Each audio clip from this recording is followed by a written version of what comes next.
Hello, all. Welcome to Pragati Vichar Literature Festival Authors Marathon. And the theme for today is PVLF Junior. The topic is Inspiration to Aspiration The Journey of a Young Author. This session is conducted in collaboration with Ritz World Publishing. And let me introduce you all to the wonderful panel we have today. First, we have Kyra Nair. A talented 16-year-old author, Kyra is set to make her mark with her forthcoming book, Down Under with Nan, currently under publishing with Grids World. Beyond writing, Kyra is a passionate advocate for environmental issues, delivering powerful speeches to raise awareness about global challenges. She is also a versatile athlete, having represented her school at the national level in basketball and athletics. Inspired by adventurous talents, tales like Geronimo Stilton and rippling reads such as A Good Girl's Guide to Murder, Kyra's hope to captivate young readers with her imaginative stories, Down Under with Nan marks the beginning of an excited literary journey with more stories in the works. Next, we have Aditri Sen, the author of The Dreamcatcher Diary. Aditri is a talented 10-year-old from SNBP World School, Pune, studying in grade 5. She enjoys writing stories, drawing, gardening, playing the piano, and reading. Inspired by authors like Rabindranath Tagore and Roald Dahl, Aditri is a fan of mystery, adventure, and fantasy. Her dream is to write stories that promote inclusivity and environmental awareness, inspiring young readers with her creativity and passion for storytelling. And the third panelist we have is Abhiram Chaturvedi, a 13-year-old budding author. Abhiram has already published 5 books, starting with The Two Planets and Awakening the Force at age 9. His latest work project, Mictavia and the Lost Document, is the first in a trilogy. Abhiram has been featured in podcasts, panel discussions, and newspapers, showcasing his passion for storytelling. Inspired by J.K. Rowling and Suzanne Collins, Abhiram inspires to create stories that inspire fan communities and leave a lasting legacy. So, how are you all today? I'm nice, ma'am. How are And you? How about you, Kyra? yeah, I'm doing well. How are you? I'm also good. So, with this, let's start with our discussion. So, the Yeah. first question that I have is this is from all of you. So, what inspired you to start writing? Was there a specific moment or a book or experience that triggered your passion for storytelling? First, we'll start with Abhiram. Yes, ma'am. So, ma'am, for me, I think it wasn't actually a moment which inspired me to start storytelling, but Mhm. basically, it was a whole process. Like, from a young age, I was very into reading books, and I was Mhm. captivated by the power they had to transport us to new and exciting worlds and to take us Right. on adventures. So, I decided that one day I had an idea and I decided to write it down on paper. And once I started writing, I started developing characters. I realized how fun it Right. was. And Mhm. then basically from then I just didn't think of stopping. Okay. Yeah, and that's What what got about me here. uh, what about you, Aditri? Yes, ma'am. So I started storytelling from the age of 4. At first, when I learned how to read and write, and at that time they had given me a task from school to write a Mhm. story, and I had written a story about a cat and a dog, Okay. where the cat wasn't able to find the food, but the dog did, and it shared it with the cat. Even though this was Okay. a very simple and short story, my teachers and parents really liked it. And Mhm. this really inspired me to start storytelling. On that same day, after I came back from school, I wrote another story about a snake and its mother. Okay. This is one factor that inspired me to write stories, and another is that my parents used to tell me bedtime stories. These factors all encouraged me Mhm. to start storytelling. Was there a specific reason you chose animals in your story? Yes, pardon me, could you repeat? Was there a specific reason why you chose animals in your stories?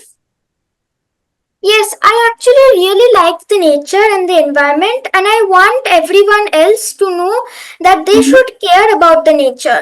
And that is why I Mhm. try to include animals and the nature in my stories. Okay. What about you, Kyra?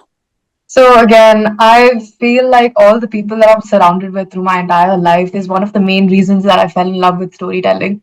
A lot of my personal experiences, like my mom, she would travel a lot. She would travel a lot for work, right? So she Mhm. would take me to different places, like pull me out of school, and she would take me.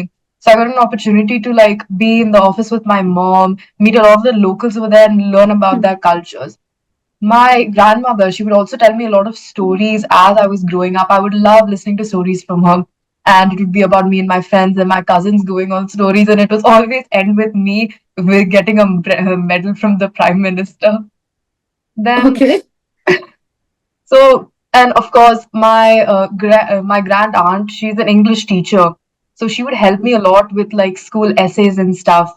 And because of that, I truly fell in love with the subject. So I believe all of this has contributed to me becoming a storyteller. Okay. That's really lovely.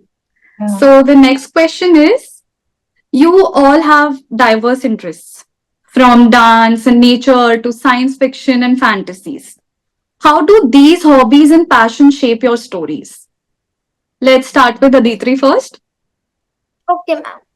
So, I have many hobbies such as writing, Hmm. storytelling, and painting, gardening, playing the piano, and many more. So, Hmm. these do help me shaping my plots, such as when I'm gardening. I sometimes look up on the sky and I see different clouds from which I try to make figures, and then later on I make stories based on those. This is one way that the hobbies actually help me in shaping my stories. Another Hmm. way is when I'm painting, I need to think about something to paint. And later, after I'm done painting, I try to make plots out of that figure. Hmm. And then the painting later on becomes my illustration. Oh, that's lovely. So, these factors help me to shape my stories. Hmm. Okay. What about you, Kyra? So about diverse experiences, I think I really have my parents to blame. I'm on thank. So they pushed me to do so Hmm. much throughout my entire life that after some time, I really started enjoying these experiences. I mean, you know how parents are. They keep wanting us to do Hmm. everything and anything. Yes. So all of these stories are mostly built from my personal experiences. Hmm. So I believe that they should be like really relatable. Like for example, I read this one book called Roller Girl by Victoria Jameson, and she talks about two best friends, one who's in love with roller skating, whereas one who is in love with ballet, which are very diverse, like which are very different Hmm. things. But Right. after all of that, eventually they do end up becoming the best of friends. And I felt that even my diverse experiences will allow me to write stories so that a lot of other people can also like relate to. Right. That's really, really inspiring to hear like how we actually learn from people around us. Yeah, of course. Like a lot of my friends also teach me so much that if Hmm. they weren't there, I wouldn't be who I am today. Right. Yeah. And Abhiram, you have written so many stories. How do you manage writing so many stories with hobbies, these many hobbies and Yeah. passion? I think it's exactly how the other panelists have said it. The outer world, it influences your stories. So, for example, in my case, one of my hobbies it's sketching, and I love to sketch just characters on my notebook. And Right. I don't have an end goal in my mind. I just make a circle and then make some features on it. And once in a while, I get a few ideas like, oh, okay, I can give this character a unique hairstyle. I can give it a unique sort of eyes and then like this has happened for me. Those characters which I have drawn, I project these images of the characters on the characters of my book. So for Hmm. example, I have drawn a character with a unique hairstyle, and Right. I think that okay, this is the character from my book, and he looks exactly like the one I've drawn. And after a Okay. while, the facial features I've drawn, they become connected to the personality, and this Hmm. shapes the characters in my book. So this is one example. It's quite a weird one, but it actually happens with me. And as we said, the outer world also influences our books. So, for example, I go to various places, I go to cities. I have visited Dubai, and I was so fascinated that I made an entire plot sequence where the characters Okay. go to, yeah, where the characters go to a city for, it's an important plot point actually. Hmm. And the whole thing, it's inspired by Dubai. So I Okay. think, yeah, those Mhm. are few examples to show how the outer world, your hobbies, all these things, they have an Mhm. impact on your book. Right. So I'm guessing all of you have written a lot of stuff even before publishing your first book as well, right? Yeah. So now, as you have also written so many books, and you all are coming up with something new to write and new to think of. Do you guys ever experience a writer's block? Abhiram, let's start with you. Yes, very frequently. So it's like it's not really a plot block, but a writing block. I have just written a plot point. I know what is going to happen next in the book, and I know how I want it to go, but then I just can't form the words to write after it. Right. And that happens with me a lot, but I think I have figured out the way to get ahead of it. Basically, I just outline the exact plot I want to happen next, Mm-hmm. and just skip over the exact paragraph I want to write and skip ahead to the plot I had in my mind. And after I finish writing that entire scene, I come back to edit it. Because after Right. all of it is formed in my mind, it is solid concrete, it is much more easier to fill in the gap that is left in between. Mhm. Right. Yeah. What about you, Kyra? So I feel like I have an issue. So whenever I write and I find like one idea that comes up in my head, obviously I need to connect it to the rest of the plot. But I get so fixated upon like writing about that one thing that I have to like tell myself to stop writing and move on to the next thing. So obviously Mhm. it's kind of difficult doing it because I Mhm. love the ideas that I come up with and I love the Mhm. stories, but I also need to Mhm. understand it from other people's points of view because something that might be interesting to me won't be interesting to someone else. So I need to Mhm. learn how to like compensate on the part that I'm writing about so that everyone can enjoy it in like Right. their own amounts. Yeah. Hmm. What about you, Aditri? Yeah, so sometimes I do have writer's block. Mm-hmm. Like I'm not able to think the other part of the story. So I Mm-hmm. have a solution for that. As I Okay. told, nature helps me Mm-hmm. to build plots. I sometimes sit near the window or go out to my balcony and Mm-hmm. I sit there for some time. And then later onwards, I get a new plot in my head that I add into the story to make it better and continue on. Oh, interesting. Hmm. Okay. So the next question is, how do you think storytelling can help young people build resilience and address the challenges they face, whether personal, social, or environmental? How has this benefited you personally? Let's start with you, Aditri. Okay. So, storytelling can indeed help build resilience in young people. Hmm. And this can help build resilience in about environment too. Like in my recent book, I have published a story of the Flower Kingdom where a princess and a king are present in the story, and it teaches children to take care of the nature and it raises environmental awareness. So, Hmm. this is one way that storytelling can help in building resilience in young people. Another way that storytelling can help build social resilience in young people is another example from my storybook. Like, The Warrior is a story where a little girl grows up to become a warrior and it defeats a monster to save everyone in the village. Hmm. So, this has also actually helped me personally.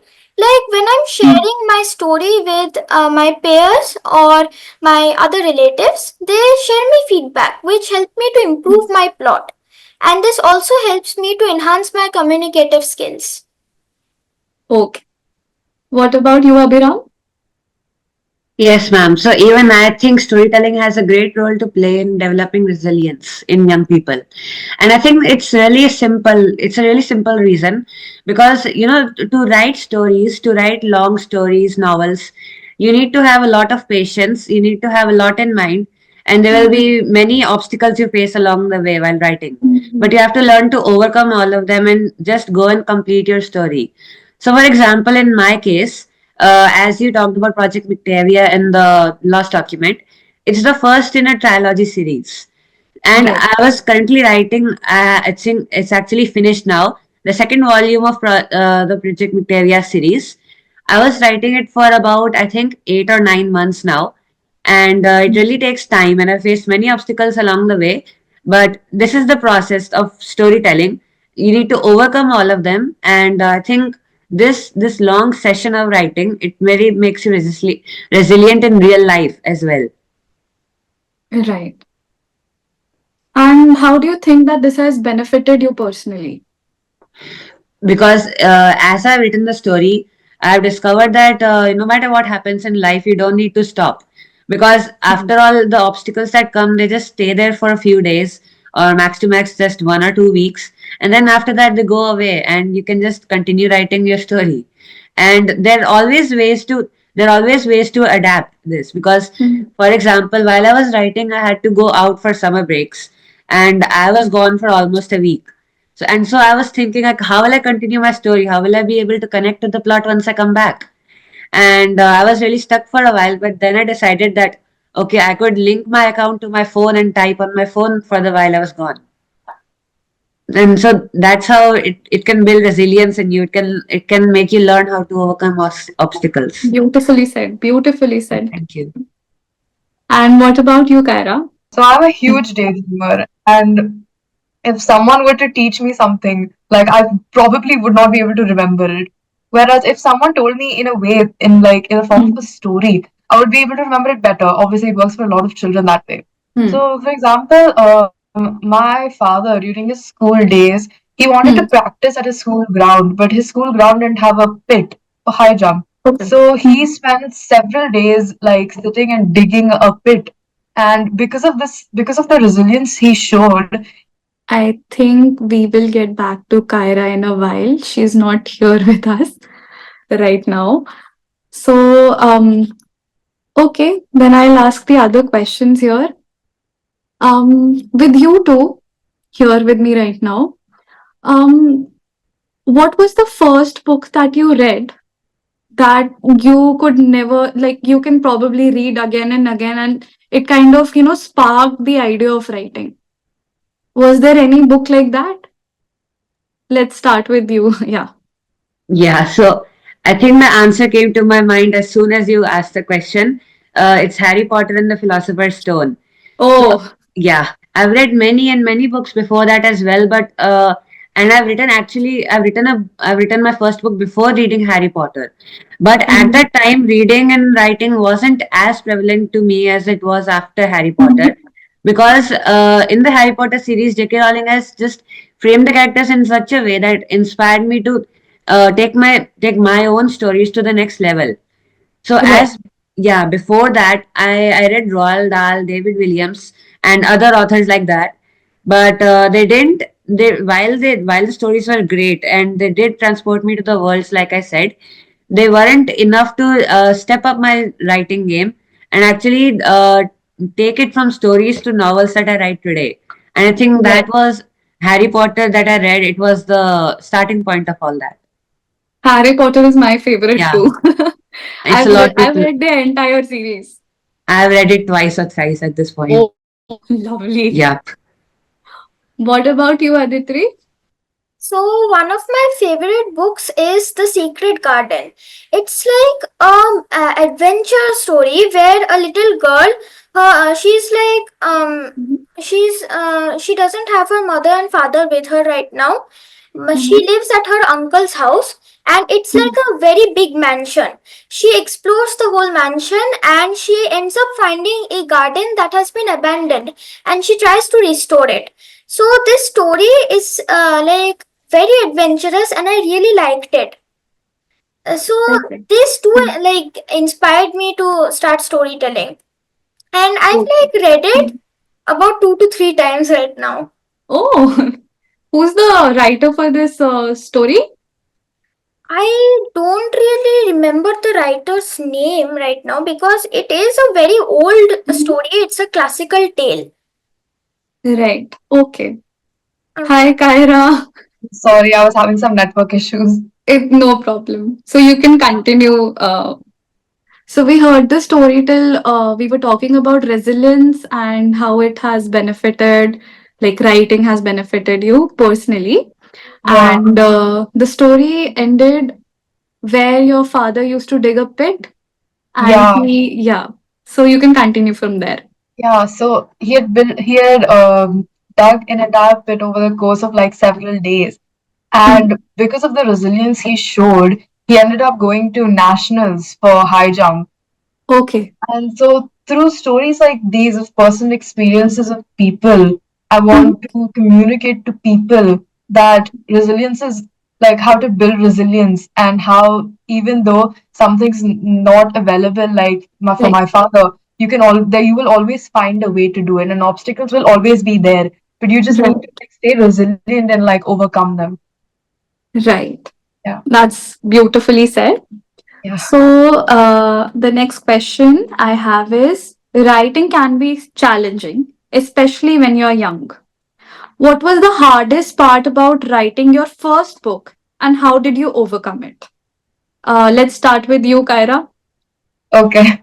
So, while I'm currently writing my first book, but I've Yeah. written a lot of short stories before. So, one of the main things that I faced was making the entire book cohesive. So, I had so many memories and so many experiences that I wanted to write, but it was difficult to like um, stitch them together and talk about them in a full flowing way. I have Mhm. also the same issue about how talking about how deciding about how long to write about a certain thing, because there are a lot of things that I wanted to go on and on about, but I knew that I had Right. other things to write. Mhm. So this first book that I'm writing for is for a younger age category. So I had to also like put in a lot of like um, thinking done to like look into the perspective of your like younger children and not just my age group. And now, since I'm in the 11th grade, there's a lot of studies that I have to do my college applications, and my terms are coming up. Mhm. So, I like finding time to write was one of the hardest things because I have so much Mhm. schoolwork, and balancing all of that was just really tough. So, finding Mhm. time, yeah. Mhm. What about you, Aditri? So actually, the hardest part was not about thinking the plot, but about framing the plot in such a way that the reader could be like entangled with the story, and he could have a lot Hmm. of entertainment along with important messages which are embedded in that. Oh, right. And what about you, Abhiram? I think for me too, it's time. For finding the right time space to write my story, because Mhm. for me, what I feel is that if I don't have the right space, time, and just the environment, then my sentences don't just come out from me. They don't flow naturally. For example, if my room's like all clear, there's nothing lying around cluttered or anything, then I can write easily and I can go on for hours. But for example, when I come back from school, I'm tired. I've got to do my homework. I've got to study for exams. And there are many things on my mind which are cluttering me. Then it's really difficult to continue on my story. And I think Yeah. just finding the right time and space to do that so that I can be fully productive and not Right. go away, get distracted. It was really hard for me. I guess for all of you with school, with your hobbies and everything, writing must be very difficult. I Yeah. mean, um, I have personally not written anything, not a writer. But whenever think of a writer, you always think that they're sitting in a room on a desk with a probably a table lamp and continuously rigorously writing day and night. So like to incorporate these things together in your entire day is quite difficult. ठीक है. So the next question that I have is, as young authors, you have a unique perspective on the world. How do you think your generation is reshaping storytelling And what role does resilience play in the storytelling you wish to tell for future generations? Let's start with you, Abhiram.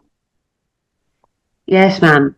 So, as young authors, yes, we have a unique perspective on the world because right now, as we are all young, we have a lot of time on our hands, so we can observe the world around us. We can view everything in greater detail, and I Right. think we can also spend more times on the problems that we are facing in the 21st century, such as global warming, wars, and many other conflicts that are happening in the world.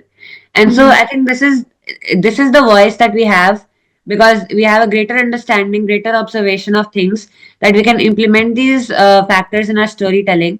We can address them in detail, and I think this perspective that the young authors have an edge over the other authors, which have already gone through many generations of storytelling, many eras basically, and they haven't observed these things in much detail as us. Because, of course, young people have more time on their hands, they have lesser responsibilities. Yeah. What about you, Kyra? So there's a lot of talk going around about how the newer generation and they have so many problems, like they're not hardworking and they're always on social media and stuff like that. And although some of them may be correct, but we also bring a lot of positives. Okay, like we're all tech savvy. For Hmm. example, once I had gone, me and my grandmother, we went to Australia, Hmm. and we were going to visit this one tower. But my grandmother, I had the phone in my hand, and I was showing the directions, and I looked back, and then I realized that my grandmother was missing. So I knew that I would get to where I was, but I felt that since my grandmother didn't have the directions, so she was lost. So I had called up my parents and I was like, Amuma is lost. And so I'd gone and spoken to the police and told them that my grandmother is lost. Please help me find her.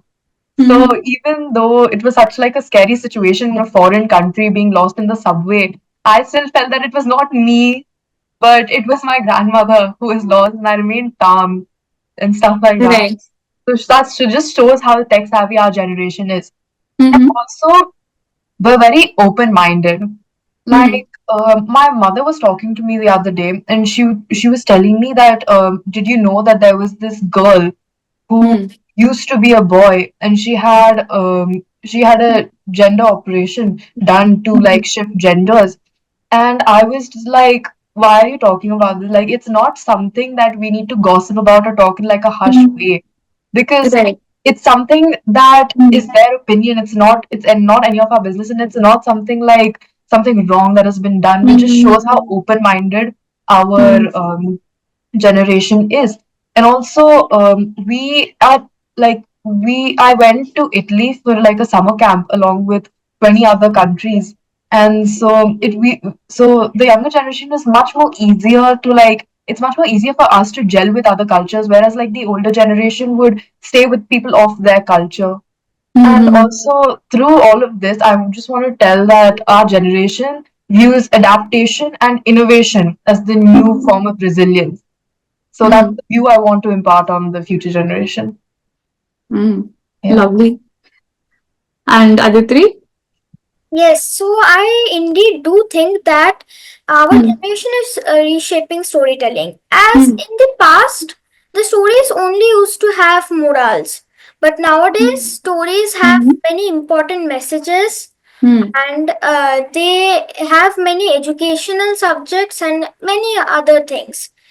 And I wish to include the most main problem, that is environment.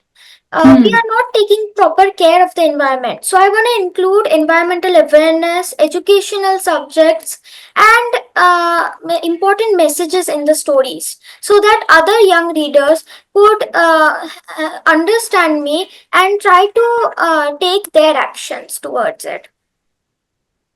Lovely. Okay. So, generally, when somebody is writing or, you're portraying a character, you also somewhere portray yourself through those writings. So, in your books, like all of you that you have written or writing, what character would you say that you are portraying through that book? Like, who would be that character that would describe you? Let's start with you, Aditri. Okay.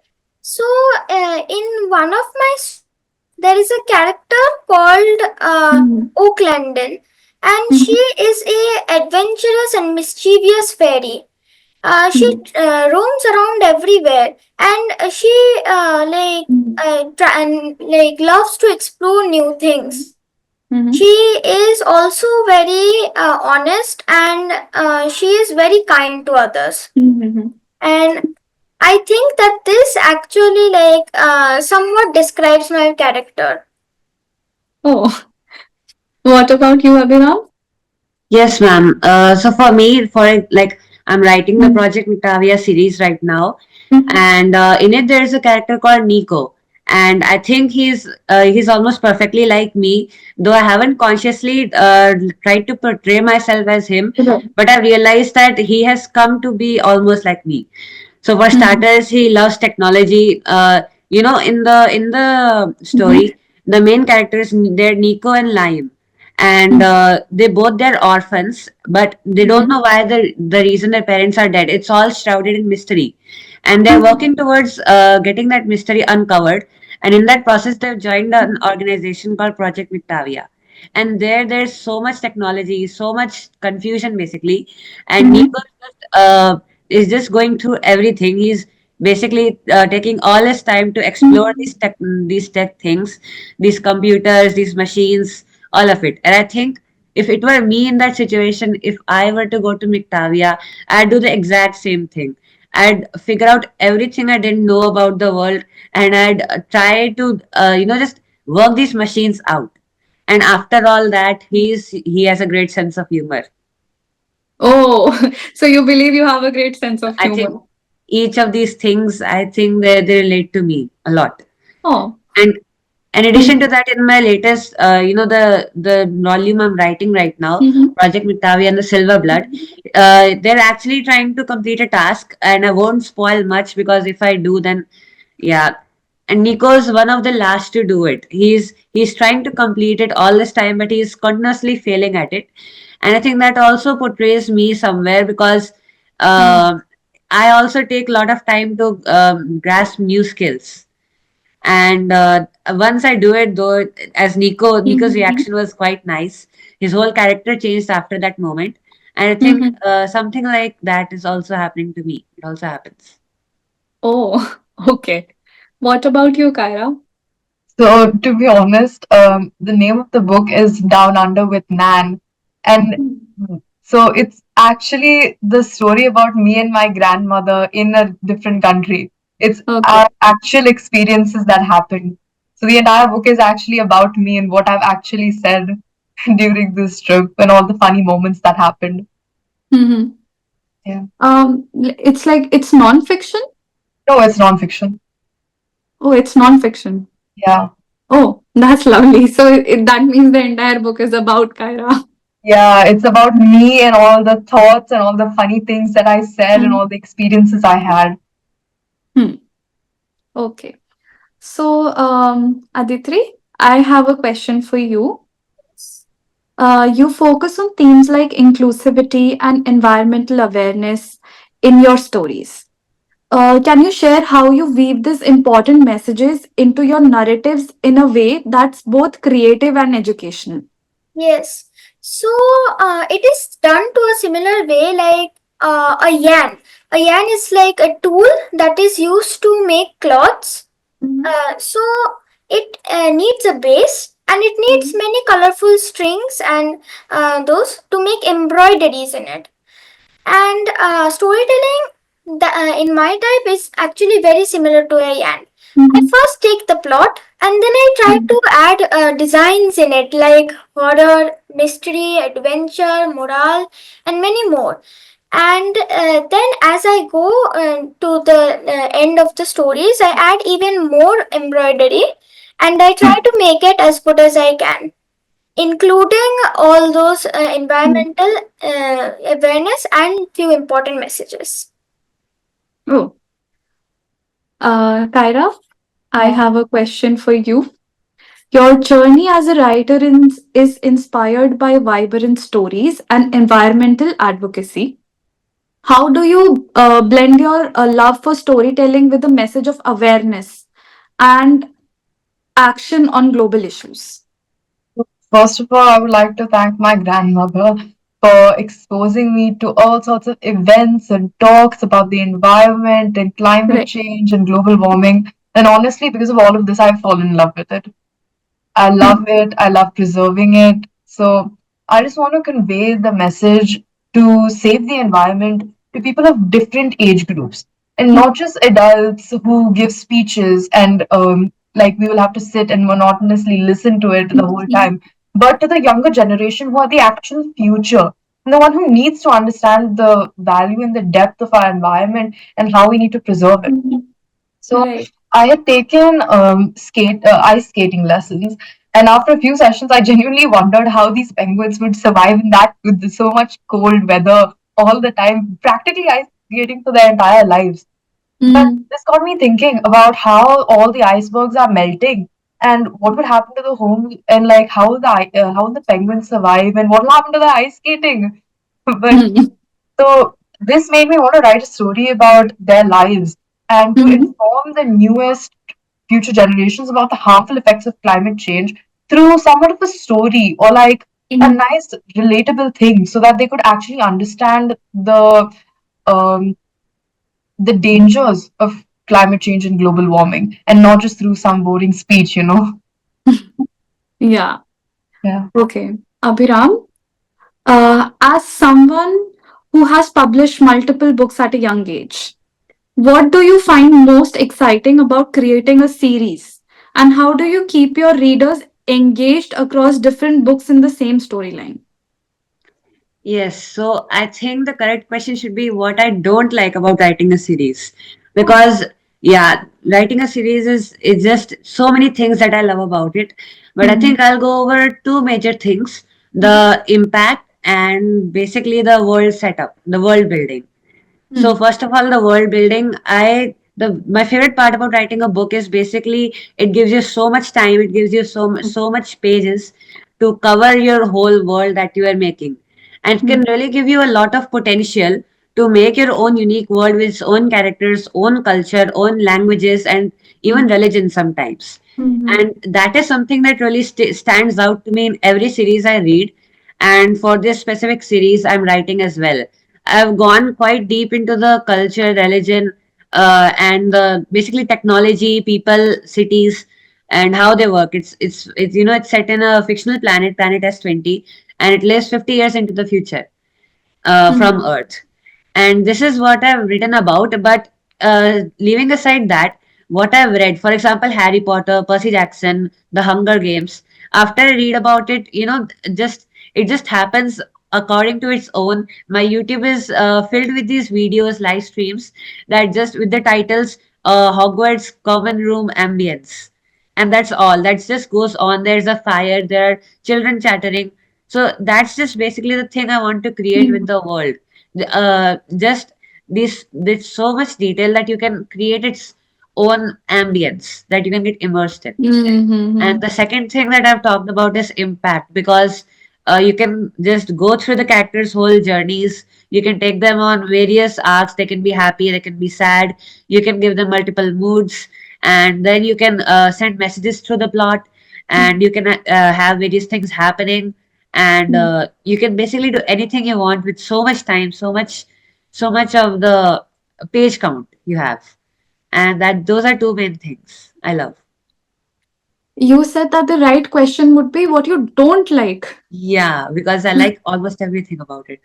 So, what do you don't like? There's just so much task. Like I have written the first book, Project Victoria, and the Lost Document. I'm writing the second.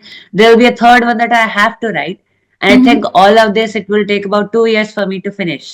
And Mhm. so that kind of blocks me from writing, from thinking of ideas of other books, of other novels, and they just kind of dissipate in my head as time goes on. So it kind of kills the other for potential ideas, but I think that's more than a compromise. It's worth it, Oh. basically. Yeah, it definitely is. Yeah. Okay, so now as we are coming to an end to this session, do you have from all of you? do you have any particular message for the other authors, budding authors, or writers? And what would you like to tell them? Let's start with you, Aditri. Okay, ma'am. I would like to tell all the young authors to uh, they should motivate themselves first before others motivate them. They should also focus on the nature and keeping the environment proper, because we live in the environment. We need our environment to be nice. Right. And yeah, that's it. Okay, that's lovely. What about you, Kyra? So I would like to tell them that everything happens for a reason. If you're feeling down, if you're feeling like you can't think of anything, or how am I going to be able to write a book? I'm just a regular person. It's okay. Just Hmm. life goes how it goes, and just be in the moment. And whatever ideas you have, just write it like you're writing your feelings out. You don't need to stress so much about whether other people will like it. Like, and you, because you started writing because of your love for writing, so continue for your love. Don't be constantly thinking about what other people might be saying. And take your time and do it. Amazing. What about you, Abhiram? Yes, so my message is actually simple. Just don't stop and don't be disheartened. Because as you're young authors, your age is less. And maybe if you're writing books, your first, second book, they're not going to be up to the mark that you think they would be. Because as you go over my book, I've written it at age 9 or 10. There's so many mistakes, plot holes, and everything that if someone goes and reads it, they're going to be like, okay, you're not that good. But you see that right now I'm 13 and I was 9 then. Between 4 years, I've come a long way. Now I've finished the second volume of series, and they're in combined there are almost 2 lakh words in this Project Mitavia series. And so if I can go so much in 4 years, then in the rest of my life, if I continue writing, just think how far I can go, and that applies to everyone over here. If someone does more hard work as they're doing right now and doesn't stop, they can go even further than they think they can. Okay. From all of you, do you aspire to be authors and take it as a profession later, or you aspire to be something else? Let's start with you, Kyra. Course, I would love to do it. It's a beautiful profession. It's a beautiful job to be able to just write your feelings out every day. It's beautiful. But as of now, I'm not quite sure what I want to do. But if the future leads me to having writing as a profession, I would love to do so. What about you, Abhiram? Even me, I'd love to be an author because storytelling is one thing I love, and I'd really like to see the communities that form on the network, internet, discussing my books on YouTube, other platforms, and going over the plot, theorizing what could come next in the next volumes. It would really warm my heart to see that. What about you, Aditri?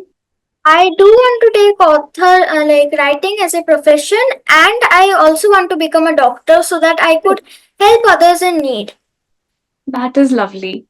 So, thank you all for joining us today. And on behalf of Frontlist and PVLF family, I would like to thank you all for this lovely session we had today. It was really amazing to talk to you guys. And I think even I could learn a lot of things from you today. Thank you. Thank you for this Thank you opportunity for that the you've given opportunity. us. Yes, Thank you. Manali. Thank you. Thank you, ma'am. Thank you. Okay. Have a nice day. Bye. You too. Have a nice day. Bye. Bye.